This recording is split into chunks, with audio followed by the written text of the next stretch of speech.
So it's a well-known fact that when families merge, step-siblings, step-parents, all of that, it's usually kind of a mess, right? But for the most part, it's supposed to be manageable and something that you get past, so then you all become a big happy family. Don't mind my cynicism. Now here we have an example of a case where not only did that not work out, but what I think happened is that family members were blinded by wanting to make a family work and completely ignored the red flag. Does not even seem like an appropriate term. What do you call a flag that's big enough to cover countries? Like, that's how big the red flag is here, okay?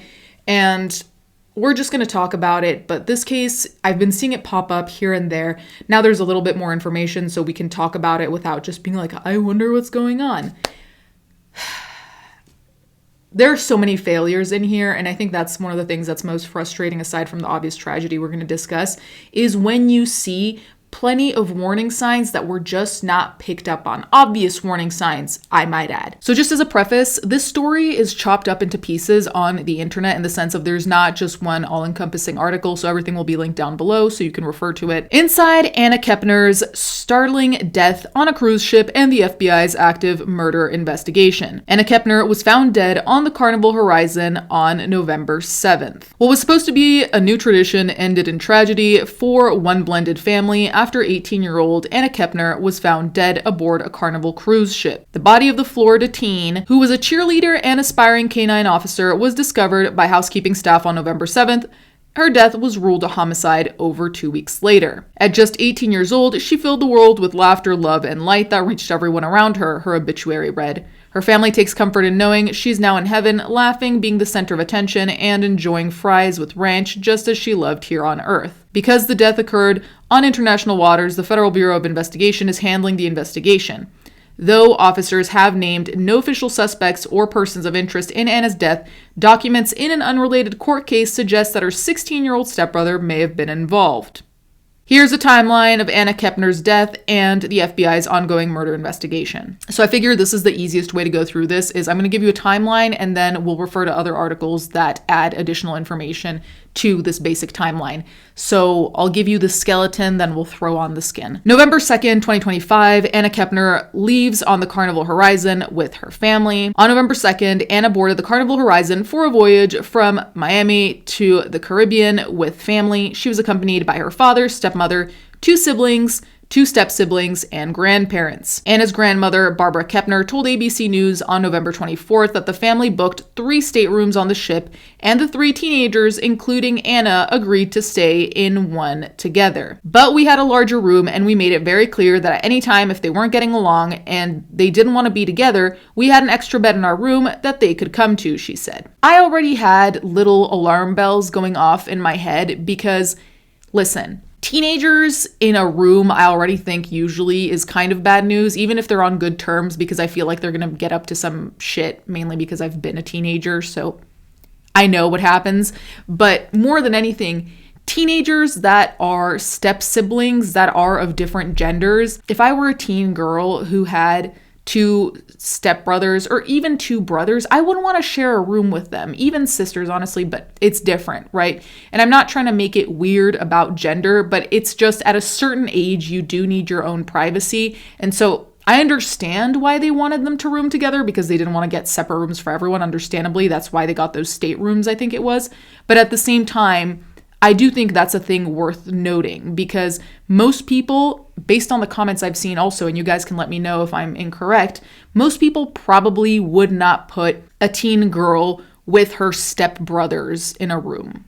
I'm just saying. So I find that odd, but whatever. November 6, 2025, Anna Kepner was last seen alive by her family. The night before she was found dead, Barbara told ABC News that the teen complained her dental braces were bothering her at dinner. She returned to her room for a bit, but later rejoined the family at the casino. She must have felt better because she got dressed up, Anna's grandmother told the outlet, and she sat down and she played $20 and she didn't win anything, and she said, "Me ma, I love you guys, I'll see you later." She'd pop in and out to check in with us, and we never saw her again after after that. November 7th, 2025, a housekeeper finds Anna Kepner's body under her bed. On November 7th, a member of the Carnival Horizons housekeeping staff found Anna's body in her stateroom. Her aunt, Crystal Wright, told Fox News that the teen was discovered under her bed, wrapped in a blanket and covered with life jackets. The Carnival cruise ship returned to Port Miami the next day, per Fox 35 Orlando. November 17th, 2025, Anna Kepner's stepmother makes an emergency filing in an ongoing custody case.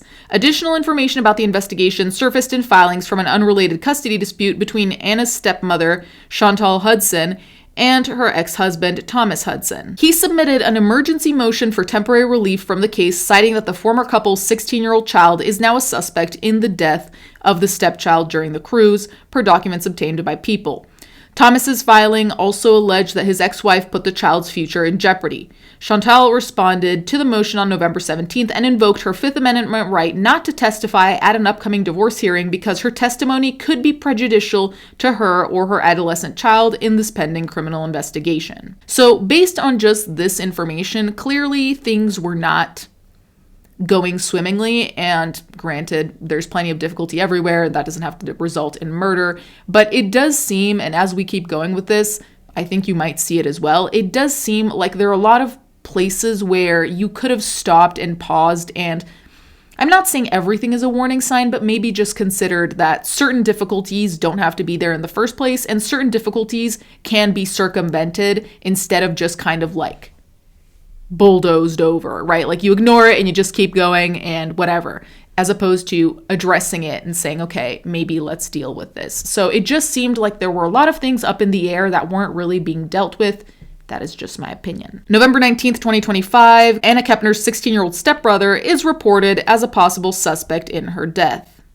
Though the FBI has not officially named a suspect or a person of interest in Anna's death, the motions filed between Chantal and Thomas allege that her 16-year-old stepbrother is potentially a suspect. And we will be coming back to this because there's a lot more on why that is, and that is really part of why this case is so alarming. According to Barbara, investigators told the family that security footage showed that the boy was the only person seen going in and out of the room he shared with Anna, and he was an emotional mess after her death. He couldn't even speak, Barbara recalled. He couldn't believe what had happened. The teen, who has not been named, was hospitalized for psychiatric observation after the ship docked in Miami, according to Anna's grandmother. He has since been released from the hospital and told Barbara that he does not remember what happened. November 24th, 2025, Anna Kepner's death is ruled a homicide. Over 2 weeks after Anna's body was discovered, the Florida teen's death was officially ruled a homicide. According to a copy of her death certificate given to ABC News by the Kepner family, she died after being mechanically asphyxiated by other persons. Her relatives previously revealed to ABC News that the FBI told them she had possibly died from a bar hold, which is an arm across the neck. She reportedly had 2 bruises on the side of her neck. Multiple outlets, including Fox 35 Orlando and USA Today, report that the Miami-Dade medical examiner listed her time of death as 11:17 a.m. on November 7th. The medical examiner hasn't released the autopsy and toxicology reports. So, before we get further into the rapport between her and her stepbrother, the one who is allegedly accused of being the murderer here, it's interesting to think about this because when I first heard about this case, I did not realize that there were that many family members on this cruise with her. I really thought that it was just the parents or the step-parents, whatever, the family unit, and then the siblings/step-siblings, right? The fact that aunts and grandparents were there makes this so much more tragic to me, mainly because it's like there were so many people that could have been reached out to. There's so many people that could have noticed something, and that didn't happen. And that's not to put blame on any of these people. I don't know what the situation is, but it's like, it's one thing to consider a case when like nobody could help you and then you had a tragic end, and all of these people could have helped you. All of these people could have stepped in. All of these people could have maybe noted that something was happening, and then there was a tragic end. Does that make sense? It just amplifies the tragedy. A lot of things make a lot more sense when we consider the stepbrother's rapport with Anna, so we're going to talk about that now. Anna Kepner's stepbrother was obsessed with slain cheerleader and once committed creepy act while she was sleeping. Anna Kepner's younger stepbrother, a suspect in her killing, had a creepy obsession with the Florida cheerleader and was once caught climbing on top of her while she slept, according to the father of the slain 18-year-old's ex-boyfriend. Kepner's 16-year-old stepbrother was obsessed with her and relentlessly pursued her despite their newly blended family. Stephen Weston told Inside Edition, citing conversations he had with his son. She was scared of him because he always carried around a big knife, the alarmed father claimed to the outlet in an interview that aired Thursday. Now, let me pause here because there's a TikTok clip that I saw, and I probably can't include it here because it's from an official news website, which would then get copyrighted. Anyway, when I saw the interview with the father of Anna's ex-boyfriend, who is the person who's basically advocating for her so far, he did make this claim that the stepbrother was being creepy and that the stepbrother was running around with this big knife. And what is alarming to me is that in that same TikTok, the father said that he notified Anna's family about this. So it's not like he just kept this information to himself. He passed it along and they still did not take significant enough action to have prevented anything from happening, right? And granted, you can't prevent everything from happening. You can do your best, but did they do anything is the question, right? Because a kid who's obsessed with his stepsister who has a knife on him, are we really not concerned?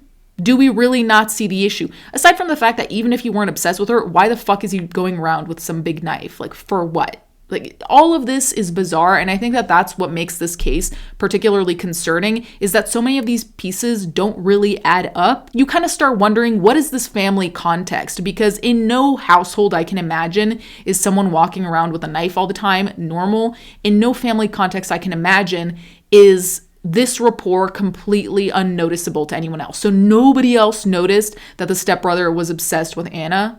Nobody saw anything. Everyone's blind. You know, like, that's what I'm also confused about, because at some point you have to start wondering, okay, were other people in on this? And as much as I don't want to rope the parents into it, that's a theory that's going around on TikTok, that they're like, okay, it's weird that nobody did anything, to the point where it's like, maybe not doing anything was a very specific choice to get to a particular conclusion. It goes on to say, Weston said his son, Joshua, who dated Kepner, once saw her stepbrother come into the room when she was sleeping and get on top of her during a FaceTime call. As a parent, if somebody told you, hey, your son got on top of his stepsister, you're not gonna pause for a second and be like, this shit is fucking weird. Something is wrong. This relationship is not a sibling relationship. It's not. And granted, they're not actually siblings, right? But once the family is blending, for all intents and purposes, you are siblings, or you should treat each other as siblings. Nobody thought like, maybe the lines are blurring for this kid in terms of who this girl, Anna Kepner, is to him. That she's not just a girl, she's now a girl who is his sister for all intents and purposes. So if he's not internalizing that, that's a conversation you have to nip in the bud, because if the relationship is going to last between the parents, you have to fix that. He's like infatuated, attracted to her like crazy. He always wanted to date her, Weston said of the allegedly warped step-sibling. Weston said his son tried to warn Kepner's parents, but told him they didn't want to believe me. The FBI is questioning the high school senior's stepbrother after her body reportedly was found stuffed under the bed and covered with life vests, stuff we already know. So one last additional thing that's also interesting here is that Anna Kepner's funeral, there's a lot of discussion about this online right now. Her mom was banned from coming to the funeral. A mother was banned from coming to her own daughter's funeral, and on that note, this article says that her funeral was held Thursday in Titusville. Her biological mother, Heather Kepner, told Inside Edition that she was barred from attending due to long-standing family tensions, but will do what she has to say goodbye. Now, there were memes on TikTok about this where the mom basically said that she was going to get a disguise in order to show up to her daughter's funeral, which to some people was comedic, but I find it deeply tragic that you can't even show up to your daughter's funeral without dressing up due to family tension. And granted, I don't know what's going on in the family, but you also have to accept that this is bigger than anything that's ever happened, right? This is about saying goodbye, and I say that in quotation marks because, you know, you never really say goodbye, grief never really goes away, blah, blah, blah. On that note, like I said, I'm going to wear a disguise, I'm going to put on a wig and wear some really tall shoes because I'm 4'9", the determined mom who was divorced from her daughter's father 13 years ago told the outlet. Heather Kepner said she hadn't seen her daughter regularly in years since moving to Oklahoma, but was proud of Anna, who had dreams of joining the U.S. Navy and eventually becoming a K-9 police officer. She was a really good child. She never really complained about much. She never really cried that much as a baby, and as a teenager, she was the same, just always happy. She was always trying to make everybody smile, an extremely happy child. The FBI has been leading the investigation since Anna died in international waters and has remained tight-lipped on details. Based on everything we've read, I say this in a judgmental manner because I think judgment is the way that we reach conclusions. I don't think it's automatically negative, but I mean this in the sense of there was something amiss in the family, and that is not a judgment on the family being a good or a bad family as much as it is a fact that things clearly were not going well or smoothly. If a mother can't come to her own daughter's funeral, she has to get a disguise, which is already ridiculous. But then there's also a stepbrother who's acting out, and when it's reported to the family that he's acting out, nobody's doing anything about it. So that's also odd. The fact that, again, older teenagers too, like being in the same room as your step sibling, especially depending on how long you've been step siblings, it's not the same rapport as actual siblings, right? So when you're in a room with family, the way you feel compared to being in the room with people of the opposite gender who are technically family but don't feel like it yet, two very different situations. So I already think that was also weird. Though, like I said, I understand you don't want to get like a billion rooms, especially since it was a big family gathering on that cruise, right?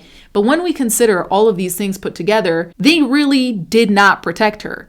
And when I say they, I mean just generally speaking, it seems like the entire family, anyone who noted this, didn't really take it seriously. And maybe they did think that the stepbrother had no big ill intent and they kind of laughed it off as like, oh, like that's so silly. But I'm really confused as to how nobody was deeply, deeply alarmed by it. The first moment you realize that your kid may be infatuated with his stepsister is the moment, right? That moment that you'd think that someone would step in and say, I need to shut this shit down ASAP. Because if you want to actually have a chance at being a family, you can't have a kid who's infatuated, in love, whatever, with his stepsister, right? So I'm also confused as to why they kind of let that shit slide, because clearly maybe he would have just gotten over it. But for the most part, if you're always with someone, how do you really get over it? Most of the time it's avoiding people that you get over feelings, infatuation, whatever. So I'm really confused as to how they just let this shit slide as if it were normal. Now, the only additional thing that's relevant to all of this that has come up, and I'll see if I can find the footage to insert here, but apparently there has been